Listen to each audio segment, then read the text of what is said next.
നമസ്കാരം. മലയാളി വാർത്തയിലേക്ക് സ്വാഗതം. തിരുവനന്തപുരം പാറശാല ചെങ്കൽ വ്ളാത്താങ്കരയിൽ യുവതി വെട്ടേറ്റ് മരിച്ച സംഭവം. ഈ സംഭവത്തിന് പിന്നിൽ എന്താണ്, അതിന് കാരണം എന്താണ് എന്നതടക്കമുള്ള ഒരു നിഗമനത്തിൽ പോലീസ് എത്തിയിരിക്കുകയാണ്. അതായത് പോലീസിൻ്റെ ഭാഗത്തു നിന്ന് കിട്ടുന്ന സൂചന ഭർത്താവിൻ്റെ സംശയമാണ് ഇത്തരത്തിലൊരു കൊലപാതകത്തിലേക്ക് നയിക്കപ്പെട്ടത് എന്നാണ്. വ്ളാത്താങ്കര ഗോപിനാഥ മന്ദിരത്തിൽ അൽമ എന്ന 32 വയസ്സുകാരിയാണ് വെട്ടേറ്റു മരിച്ചത്. ഭർത്താവ് വിഷ്ണുനാഥ് 36 വയസ്സ് അറസ്റ്റ് ചെയ്തിരുന്നു. കുറ്റസമ്മതം നടത്തിയിട്ടുണ്ട്. സംശയരോഗമുണ്ട് അല്ലെങ്കിൽ സംശയമുണ്ട് എന്നതടക്കമുള്ള ഒരു പ്രശ്നം ഇവർക്കിടയിൽ ഉണ്ടായിരുന്നു എന്നാണ് പോലീസിൽ നിന്ന് നമുക്ക് കിട്ടുന്ന സൂചനകൾ. ഇതിൻ്റെ പേരിൽ വീട്ടിൽ ഇടയ്ക്കിടെ കലഹമുണ്ടായിരുന്നു എന്നാണ് പോലീസ് വ്യക്തമാക്കുന്നത്. ശനിയാഴ്ച രാത്രിയും ഇത്തരത്തിലൊരു കലഹം ഇവർക്കിടയിൽ വഴക്കുണ്ടാകുന്നു. വഴക്ക് മൂർച്ഛിച്ച് അതിൻ്റെ തുടർച്ചയായി ഞായർ രാവിലെയും തർക്കം ഉണ്ടാകുന്നു. ഞായറാഴ്ച രാവിലെ 9:30ക്കാണ് വീട്ടിലെ കിടപ്പുമുറിയിൽ വെട്ടുകത്തി ഉപയോഗിച്ച് കഴുത്തിൽ വെട്ടി കൊലപ്പെടുത്തിയതെന്നാണ് പോലീസ് വ്യക്തമാക്കുന്നത്.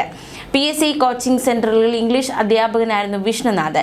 വെള്ളറയ്ക്കടുത്ത് അഞ്ചുമരങ്കല സ്വദേശിനിയാണ് അൽമ. 9 വർഷം മുൻപ് പ്രണയ വിവാഹിതരായ ഇവർക്ക് കുഞ്ഞുങ്ങളില്ലായിരുന്നു. ഇതിൻ്റെ പേരിലും അസ്വാരസ്യങ്ങളുണ്ടായിരുന്നു, വാക്ക് തർക്കങ്ങളുണ്ടായിരുന്നു. എന്തായാലും പല കുടുംബങ്ങളിലും വെല്ലുവിളിയാകുന്നത് അല്ലെങ്കിൽ വില്ലനാകുന്നത് ഇത്തരത്തിൽ തർക്കങ്ങളാണ്. ചെറിയ ചെറിയ തർക്കങ്ങളായിരിക്കാം വലിയൊരു കൊലപാതകത്തിലേക്കും അല്ലെങ്കിൽ വലിയ പ്രശ്നങ്ങളിലേക്ക് നയിക്കപ്പെടുന്നത്. പല ദമ്പതിമാർക്കിടയിൽ ഉണ്ടാകുന്ന വലിയൊരു പ്രശ്നമാണ് ഇത്തരത്തിൽ കലഹം, അത് മൂർച്ഛിച്ച് കയ്യാങ്കളി, സംഘർഷം, അതുപോലെ തന്നെ ഒടുവിൽ പലപ്പോഴും പല സാഹചര്യങ്ങളും കൊലപാതകത്തിലേക്ക് വരെ നയിക്കപ്പെടുന്ന തരത്തിലേക്ക് കാര്യങ്ങൾ നീങ്ങുന്നത്. ഇവിടെ 9 വർഷം പ്രണയിച്ചവരാണ്, അത്രത്തോളം സ്നേഹം കൊണ്ട് നടന്നവരാണ്. പക്ഷേ ഏതൊരു ദുർബല നിമിഷത്തിലാണ് ഇത്തരത്തിലൊരു കൊലപാതകത്തിലേക്ക് നയിക്കപ്പെട്ടത്. 9 വർഷം പ്രണയിച്ച തൻ്റെ പ്രണയിനിയെ അല്ലെങ്കിൽ തൻ്റെ ജീവനെ എങ്ങനെയാണ് ആ വ്യക്തിക്ക് കൊലപ്പെടുത്താൻ സാധിച്ചതെന്ന ചോദ്യമാണ് ഇവിടെ നിലവിൽ ഉയരുന്നത്.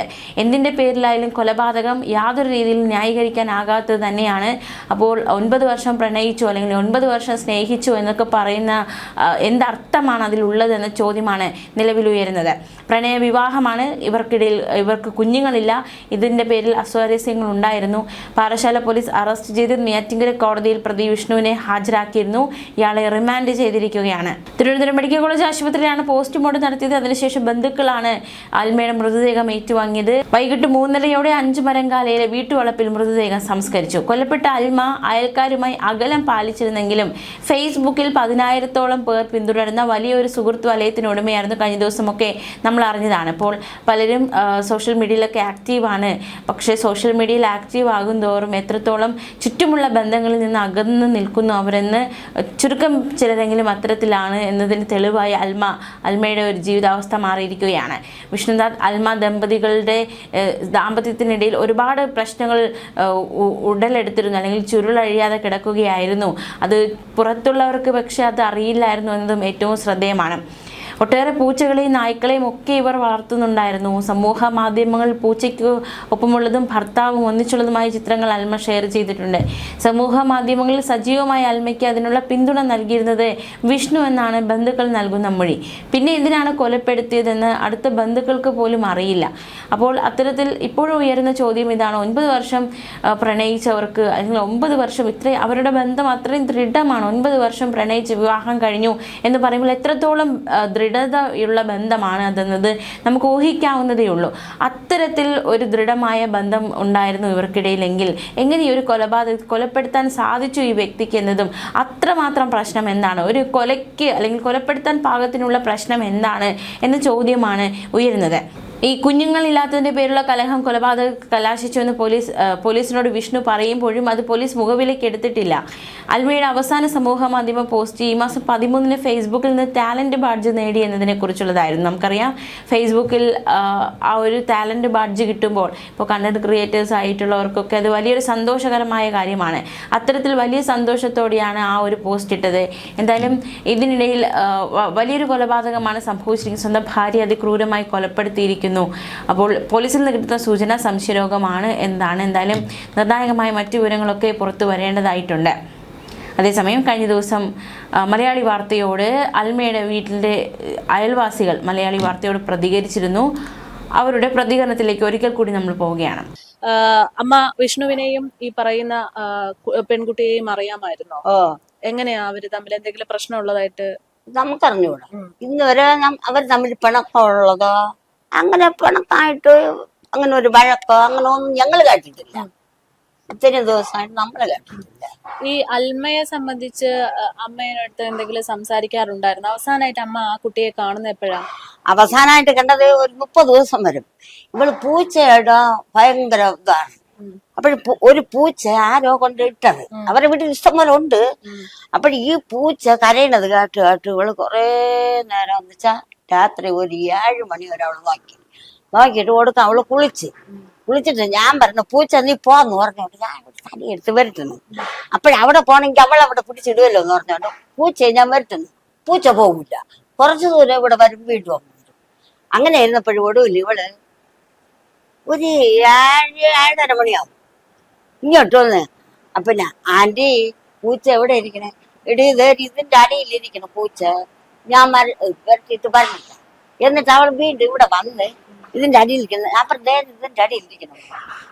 അപ്പോഴെന്തിനാ ഇത് പൂച്ച വിളി വാ എന്ന് പറഞ്ഞിട്ട് പൂച്ച വന്നു. ഞാനെന്തിനാ ഒരു തടി എടുത്ത് ഇങ്ങനെ കിണ്ടിയപ്പോഴീ പൂച്ച എന്നെ അടുത്ത് ചാടിയിട്ട് വീണ്ടും അത് പിന്നെ അതിൻ്റെ അടിയിട്ട് വീണ്ടും ഇങ്ങനെ കരക്കയറിയിട്ട് കൊടുക്കാൻ ഞാൻ പൂച്ചെന്ന് പറഞ്ഞോണ്ട് പറ്റിയപ്പോ ഇവള് ഇങ്ങനെ പോയപ്പോഴും ഇവളെ കൂടെ അങ്ങ് പൂച്ച അന്ന് ഞാൻ കാണുന്നു. ഈ ഇടക്കാലത്ത് വെച്ച് കണ്ടതാന്ന്. അതായത് നമ്മളിപ്പോ ഈ നിൽക്കുന്ന വീടും ഈ കൊലപാതകം നടന്ന വീടും തമ്മില് ഒരു 2 അടി വ്യത്യാസമേ ഉള്ളൂ. നേരെ തിരിഞ്ഞു നോക്കുമ്പോൾ കാണുന്നതാണ് വീട്. ആ വീടൊന്ന് കാണിച്ചു കൊടുക്കും. അതായത് ഇവിടുന്ന് നേരെ തിരിഞ്ഞു നോക്കിയാൽ കാണുന്നതാണ് വീട്. ഇത്ര ദൂരമേ ഉള്ളൂ. എന്നിട്ട് പോലും അമ്മ ആ കുട്ടിയെ അവസാനമായിട്ട് കാണുന്നത് ഒരു മാസം വരും. ഒരു മാസം കഴിഞ്ഞ് ഒരു മാസത്തിൽ കൂടുതലായി ഒന്ന് നേരിട്ട് കണ്ടിട്ട്. അപ്പോഴവള് കുളിച്ചിട്ട് തല ഇങ്ങനെ ഈ തുണിയിട്ട് കെട്ടി ഇങ്ങനെ വെച്ചിട്ടുണ്ട്. പറയണ് എനിക്ക് ഈ പൂച്ച കരയണത് കേട്ടാ എനിക്കൊന്നും ഉറക്കം വരില്ല. അവള് പറഞ്ഞു പൂച്ച ഒന്ന് കരഞ്ഞത് കേട്ടാ എനിക്ക് ഉറക്കം വരില്ല. അതുകൊണ്ടാണ് ഞാൻ വന്നതെന്ന് പറഞ്ഞിട്ട് ഞാൻ കുളിച്ചോണ്ട് ഞാനാണെന്ന് പറഞ്ഞത് അങ്ങ് പോവുകയും ചെയ്തു. അന്ന് തന്നെ ഞാൻ അവളോട് സംസാരിച്ചത് ഇടയ്ക്ക് വെച്ച് അന്ന് തന്നെ ഈ കണ്ട തോന്നി. അമ്മ എങ്ങനെ ഈ കൊലപാതകം അറിയുന്നത്? ശബ്ദം കേട്ടിരുന്നോ? ഇല്ലല്ലോ, ഒരു ശബ്ദവും കേട്ടില്ല, ഒരു അലർച്ചയോ ഒന്നും കേട്ടില്ല. അപ്പോൾ ഞാനാണെങ്കിൽ ഇവിടെ പള്ളിയിൽ പോകാനായിട്ട് ഒരു 10-10:15 കഴിഞ്ഞ് ഞാൻ ഒരുങ്ങി ഇറങ്ങി. അപ്പോൾ ഞാൻ ഇവിടെ വീട്ടിലുള്ളവർ പറഞ്ഞ് എൻ്റെ ആളും പോയി. അപ്പോഴേ ഞാൻ പറഞ്ഞു ഞാൻ പള്ളിയിൽ പോണേന്ന് പറഞ്ഞിട്ട് എൻ്റെ മോൾ ഇവിടെ നിന്ന് അവളും പള്ളിയിൽ പോകാനായിട്ട് ഒരുങ്ങി. അപ്പോൾ ഞാൻ എന്തിനാ ചെയ്തു, പള്ളിയിൽ അങ്ങ് പോയി. പള്ളിയിൽ അങ്ങോട്ട് പോയപ്പോ അവിടെ ചെന്നപ്പോഴും കുറച്ച് വെള്ളം കെട്ടി കിടക്കണം. അവിടെ കുറെ കാക്ക വന്നിടന്ന് കുളിക്കണം. ഞാൻ പറഞ്ഞു കാക്ക പോന്ന് പറഞ്ഞോണ്ട് വരട്ടിട്ട് എന്തിനാ ചെയ്ത് ഞാൻ അങ്ങ് പള്ളിയിൽ പോയി കുറച്ച് ഒരു 1/2 മണിക്കൂർ കഴിഞ്ഞപ്പോഴേ ഒരു സൗണ്ട് കേൾക്കണം. അതെന്താ ഇത് 108 108ന്റെ വണ്ടി, ആംബുലൻസ്. അങ്ങനെ ഒരു സൗണ്ട് കേൾക്കണം. അപ്പൊ ഞാൻ വിചാരിക്കണേ പിന്നെ ആരെങ്കിലും മരിച്ച് ഇങ്ങോട്ടുള്ളവരാരെങ്കിലും മരിച്ചാണ് അങ്ങനെ കൊണ്ടുപോകണമായിരിക്കും എന്ന് മനസ്സിൽ ചിന്തിച്ചിട്ട് പിന്നീട് കുറെ കഴിഞ്ഞപ്പോ ആ സൗണ്ട് ഇല്ല. പിന്നീട് ഞാൻ എന്ത് ചെയ്ത് പള്ളിയിനകത്ത് കയറി പൂജ കഴിഞ്ഞിട്ട് ഇനി ഇറങ്ങിയപ്പോഴ് അപ്പോഴും 11:45 11:45 ഞാൻ പള്ളിയിലെ വെളിയിൽ ഇറങ്ങിയപ്പോഴും എന്നോട് ഓടി വന്നിരുന്നു തീരെ അവിടെ ഇല്ലേ ഒരു മരണം. ഞങ്ങളുടെ അവിടെ ആരും മരിച്ചില്ല എന്ന് പറയണ്. ഇല്ല അവിടെ ആരെയോ വെട്ടുകൊന്നു. പാടി ആര് വെട്ടുമില്ല എന്ന് പറഞ്ഞു. ഇങ്ങനെ പറഞ്ഞിട്ട് ഇങ്ങനെ തിരിഞ്ഞു നോക്കിയപ്പം ഇവിടെ നിന്ന് ആൾക്കാർ അങ്ങോട്ടും ഇങ്ങോട്ടും ആൾക്കാർ പോകണം. പോലീസ് നിൽക്കണം. അപ്പോഴാണ് ഞാൻ ചിന്തിച്ചത് ഇവിടെ ആള് നിൽക്കണമല്ല, അപ്പോഴും ഇവിടെ എല്ലാം ഒന്ന് നടന്നു കാണുമെന്ന് പറഞ്ഞുകൊണ്ട് വീട്ടിൽ വന്നപ്പോഴാണ് വിശദമായിട്ട് അറിയുന്നത് ഇങ്ങനെ മരിച്ചെന്ന്. അല്ലാതെ എനിക്കൊന്നും അറിഞ്ഞൂടാ. അമ്മ എപ്പോഴെങ്കിലും ഈ വീട്ടിൽ ഇങ്ങനെ ബഹളം ഉണ്ടതായിട്ട് കേട്ടിട്ടുണ്ടോ? ഇല്ലല്ലോ, ഇവരൊരു വാക്കുതർക്കം ഉണ്ടായിന്നാണ് ഇപ്പൊ പറയുന്നത്. അങ്ങനെ എന്തെങ്കിലും ഒരു തർക്കത്തിന്റെ പറഞ്ഞിട്ടുള്ളേ നമുക്ക് അഥവാ അവിടെ തർക്കം കാണിച്ചാൽ തന്നെ നമുക്കറിയാൻ പോയില്ല. വെളിയിൽ സൗണ്ട് വരൂല്ല. ഞാൻ പറഞ്ഞ കള്ളമെങ്കിൽ അത് അവിടെ ഒന്നും പറഞ്ഞ് ശ്രദ്ധിച്ചു നോക്കി. ഇവിടെ നിന്നിട്ട് അവിടെ അതിന്റെ ആ താളം സംസാരിച്ചാൽ നമുക്കിവിടെ അറിയാക്കൂല. ഇതൊക്കെ ആയതിനു ശേഷം മുമ്പേ ഇരുന്ന ആൾക്കാരാണെങ്കിൽ ഞങ്ങൾ അങ്ങ് വീട്ടുകാർ പോവുകയും എടുക്കുകയും സംസാരിക്കുകയും എല്ലാം ഒക്കെ ചെയ്യും. പിന്നെ ഇവര് വന്നേ പിന്നീട് അങ്ങനെ നമ്മളതായിട്ട് അങ്ങനെ പോവുകയൊന്നുമില്ല. ഇത് ഇവരെ സ്വന്തം വീടാണോ? എത്ര കാലമായി ഇവര് ഇവിടെ താമസിക്കാൻ തുടങ്ങിയിട്ട്? 10 ഒരു 8-9 വർഷമെങ്കിലും വരുമായിരിക്കും. അപ്പൊ ഈ 9 വർഷമായിട്ടും വലിയ ബന്ധമൊന്നും ഉണ്ടായിരുന്നില്ല. അപ്പോഴും പിണക്കൊന്നുമില്ല. അപ്പോഴും ചിരിയും കളിയും. പിന്നെ ഇവൻ ട്യൂഷൻ പഠിപ്പിക്കാനൊക്കെ പോയിട്ട് വരുമ്പോൾ രാത്രിയാവുമല്ലോ, ആ സമയത്ത് വന്നതിന് ശേഷമായിരിക്കും പിന്നെ ഇവിടെ പാത്രം തേപ്പും കുളിക്കുന്നതും നനയ്ക്കുന്നതും. പിന്നെ പിന്നീട് ചെന്ന് കിടന്ന് ഉറങ്ങിയ പിന്നെ രാവിലെ ഒന്നും കഴിക്കില്ല, താമസിച്ച് ഉറങ്ങണത്. അങ്ങനെ അങ്ങനെയുള്ള ആ ചിരിയും കളിയും സൗണ്ടുമല്ലൊക്കെ നമ്മൾ ഒരുപാട് ദിവസം കണ്ടു. അതായത് പക്ഷെ ഇപ്പം കുറച്ച് ദിവസം കൊണ്ട് അതൊന്നും ആ ചിരിയും കളിയൊന്നും കേൾപ്പില്ല. കുറച്ചു ദിവസമായിട്ട് ഈ വീട് സൈലന്റ് ആയിരുന്നു. ഇതുപോലെ ഈ വീട്ടിലിരിക്കും പോലെ ഞങ്ങള്. അല്ല, മൃഗങ്ങളെ സൗണ്ട് എന്തെങ്കിലും കേൾക്കാറുണ്ടോ? പട്ടിയും അതെന്നും ഉണ്ട്, ഇന്നലെയും ഉണ്ട്. പട്ടി വിളിയും പൂച്ച, ഇഷ്ടം പോലെ പൂച്ച അവിടെ വളർത്തിയിരിക്കുന്നു. ഇത് ആ സൈഡ് നിറച്ച് പൂച്ചയാണ്. എല്ലാം അൽമ വളർത്തിയിട്ടുള്ള പൂച്ചകളാണ്. 2 പട്ടി. പട്ടി പ്രസവിച്ച് കിടക്കുമ്പോ അതിന്റെ കുട്ടികളൊക്കെ ഇവിടെ ഉണ്ടെന്ന് പറഞ്ഞുകൊണ്ട് പരസ്യം ചെയ്ത് ഇവിടെ ഒന്ന് വാങ്ങിച്ചോണ്ട് പോണവരുണ്ട്. പിന്നീട് പൂച്ച കുറെ ആകുമ്പോൾ പറയും ഇവിടെ പൂച്ച പൈസ കൊടുക്കണ്ട, പൂച്ച വേണം ആവശ്യമുള്ളവർക്ക് വന്ന് കൊണ്ടുപോകാന്നൊക്കെ പറഞ്ഞ് മൊബൈലിലൊക്കെ ഇട്ടിരിക്കുന്ന ആളുകൾ പറയും. അപ്പോഴേ ഈ ആളുകൾ വാങ്ങിക്കാനായിട്ട് ഇവിടെ വരുമ്പോഴേ ഇവിടെ ഞങ്ങളുടെ ഇവിടെ കൊണ്ട് അത് ഇവിടെ നീ പൂച്ച തരാന്ന് പറഞ്ഞു. ഞാൻ പറഞ്ഞു നീ എന്നാ അവിടെ വിളി എന്ന് പറഞ്ഞിട്ട് ഞാൻ പോരും. അല്ലാതെ നേരത്തേക്ക് എന്ന് വെച്ചാൽ പിന്നെ ഒരാൾ വീര് ചിലപ്പോഴൊക്കെ കൊണ്ടുവരുമ്പോഴും വിളിച്ചാൽ അവർക്ക് അറിഞ്ഞൂടല്ല. എന്നിട്ട് അവരെന്തരെയെന്നറിയാം, മീൻ കൊണ്ടുവരണവരെന്തരെയെന്നറിയാം, ഇത് കഥകളിട്ട് അടിക്കുമ്പോ സൗണ്ട് കേട്ട് അപ്പോഴേ അവള് ചേച്ചി വന്ന് മീൻ വേണമെങ്കിൽ വാങ്ങിക്കും, ഇല്ലെങ്കിൽ വേണ്ടാന്ന് പറയും, പോകും. എങ്ങനെ ഈ വിഷ്ണു എങ്ങനെയാള്? വിഷ്ണുവിനായ പറയാൻ ഇവിടെ ആരുമില്ല, സത്യം. പാവം. പിന്നെ ഇപ്പൊ അവനെന്തൊരു സംഭവിച്ചെന്നറിഞ്ഞു, സത്യം. അവനെ കൊണ്ട് ആക്കും. അതാ സ്കൂളിൽ പിള്ളേരെല്ലാം മൊബൈലിലിട്ടിരിക്കല്ലേ, അയ്യോ സാറങ്ങനെ ചെയ്യൂല, സാറങ്ങനെ ഈ സാറങ്ങനെ ചെയ്യൂല എന്ന് പറഞ്ഞാണ് മൊബൈലിലിട്ടിരിക്കുന്നത്. എല്ലാം പഠിക്കണ യാതൊരു പിള്ളേരും. വിഷ്ണുവിനെ അറിയാമോ? വിഷ്ണുവിനെ അറിയാം, എന്റെ ഒരു കൂട്ടുകാരന്റെ മകൻ തന്നെ. അപ്പൊ ഈ അഡ്വക്കേറ്റിന് 2 ആൺപിള്ളേര് ഭയങ്കര മരിച്ചു 2 വർഷമായി. വിജയൻ, അഡ്വക്കേറ്റ് വിജയൻ. അപ്പൊ മൂത്ത മകൻ അഡ്വക്കേറ്റാണ്, നേറ്റിങ്കര കോടതിയിൽ പ്രാക്ടീസ് ചെയ്യണം. 2ാമത്താണ് ഈ പയ്യൻ വിഷ്ണു. ഇപ്പൊ 8 വർഷം മുമ്പ് അവര് സ്നേഹിച്ച് വിവാഹം ചെയ്തു. വിവാഹം ചെയ്തപ്പോ ഈ വേണ്ടപ്പെട്ട നമ്മളെപ്പോലുള്ളവരൊക്കെ അവന്റെ അച്ഛൻ വിളിച്ച് ഒരു സൽക്കാരമൊക്കെ നടത്തി. അപ്പോഴാണ് ഈ കുട്ടി എനിക്കറിയാവുന്നത്. അതിനുശേഷം ഇതിലെ അവൻ പോവും. ഞാൻ ഒരു പൊതുപ്രവർത്തകനാണ് കോൺഗ്രസിൽ. പോകുമ്പോ ചിലപ്പോ ചെറുക്കൻ കാണുകയാണെങ്കിൽ മാമാന്നൊക്കെ വിളിച്ച് സംസാരിക്കും. പിന്നെ ഇവര് 2 പേരും ആരുമായിട്ട് ബന്ധമില്ല.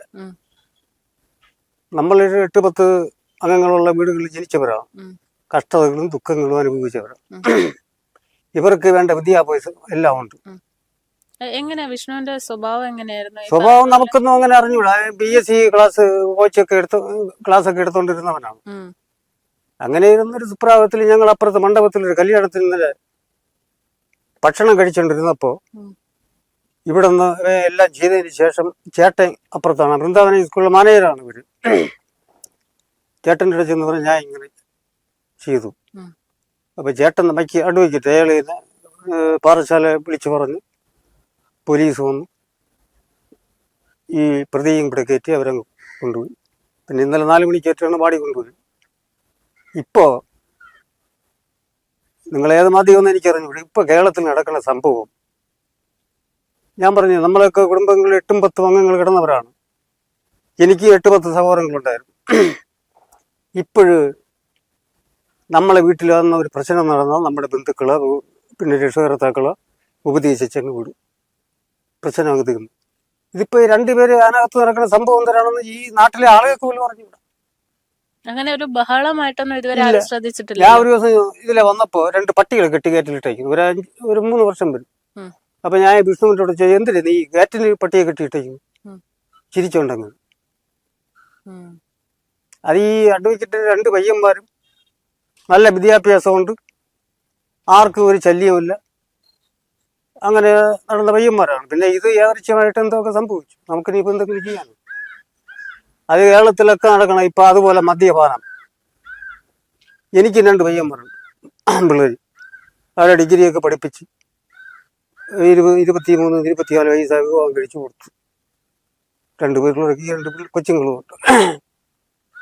എൻ്റെ മക്കളെ കാര്യം വെളിയിലിറങ്ങിയാൽ നമുക്കറിയാൻ ഒക്കും. നമ്മൾ വിചാരിക്കും നല്ല മര്യാദയുള്ള പിള്ളേർ. ഇത് കൂട്ടുകുടുംബം പോയതോടുകൂടെ കേരളത്തിൻ്റെ സ്ഥിതി ദയനീയമാണ്. ഞാൻ ഇത് തുറന്നു പറയാണ്. ഞാൻ ഒരു കോൺഗ്രസിൻ്റെ ഒരു ജില്ലയിലെ ഒരു ഭാരവാഹിയായിരുന്നു. ഇപ്പോഴും കോൺഗ്രസിൽ വിശ്വസിക്കുന്നവനാണ്, പ്രവർത്തിക്കുന്നത്. ഇത് 100 വീട്ടിൽ നമ്മൾ പോയാൽ 75 വീട്ടിലും പ്രശ്നമാകും. ഇപ്പോൾ നടക്കുന്ന സംഭവം എന്ന് പറഞ്ഞാൽ 5 സെന്റ് എവിടെയെങ്കിലും വാങ്ങിക്കും, വലിയൊരു വീട് വയ്ക്കും, ലോൺ കിട്ടുമല്ലോ,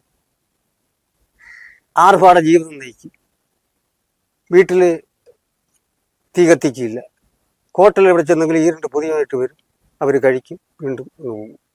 ഈ കടം കയറിക്കൊണ്ടിരിക്കും. പിന്നെ അവസാനം അറിയണത് ഈ ലോൺ കുടിശ്ശിക അടയ്ക്കാതെ വരുമ്പോൾ ആത്മഹത്യ എന്നാണ് പറയുന്നത്. ഇവിടെ കേരളത്തിൽ നടക്കുന്ന സംഭവം ഇതാണ്. നമ്മളെയൊക്കെ അച്ഛന്മാരെന്ന് പറഞ്ഞാൽ അധ്വാനിച്ച് കൃഷി ചെയ്ത് പഠിപ്പിച്ച്, ഞാൻ രാഷ്ട്രീയ പ്രവർത്തനമാണെങ്കിൽ ഞാൻ ഇപ്പോഴും കൃഷി ചെയ്താണ് ചെയ്യും, മാട് പശു വെട്ടിയും ഒക്കെ. പക്ഷെ ഇങ്ങനെയുള്ള വിദ്യാഭ്യാസമുള്ള പയ്യന്മാർ ഇങ്ങനെ ആയാൽ പിന്നെ ഈ പാവപ്പെട്ട ആളുകളെ സ്ത്രീവെന്ന് ആലോചിച്ചു പറയും. ഈ ചെങ്കൽ പഞ്ചായത്തിലെ ആദ്യത്തെ സംഭവമാണ്. ഇവരെ വൃന്ദാവൻ ഹൈസ്കൂളിലാണ് ഞാനും ഒക്കെ പഠിച്ചത്. 71 SLC എഴുതി. അവിടെ PTA പ്രസിഡന്റ്, പിന്നെ സ്കൂൾ പാർലമെന്റിൽ പ്രധാനമന്ത്രിയായി. 11 വർഷം അതേ സ്കൂളിൽ തന്നെ PTA പ്രസിഡന്റുമായി. അങ്ങനെ നല്ലൊരു സ്കൂളാണ്. 75-80 വർഷത്തെ പഴക്കമുള്ള സ്കൂളാണ് വൃന്ദാവൻ ഹൈസ്കൂൾ. പണ്ട് വലിയ ആളുകളൊക്കെ പാടുപെട്ട് അന്ന് കൊണ്ടുവന്ന സ്കൂളാണ്. സ്കൂള് നിങ്ങൾ ഒന്ന് കണ്ടിട്ട് പോകണം, വൃന്ദാവൻ ഹൈസ്കൂൾ. പിന്നെ തൊട്ടടുത്ത് സെന്റ് പീറ്റേഴ്സ്. ഇങ്ങനെ ഒരു പ്രദേശത്തെ ഒരു കൊലപാതകം എന്ന് പറയുന്നത് ആദ്യത്തെ സംഭവമാണ്.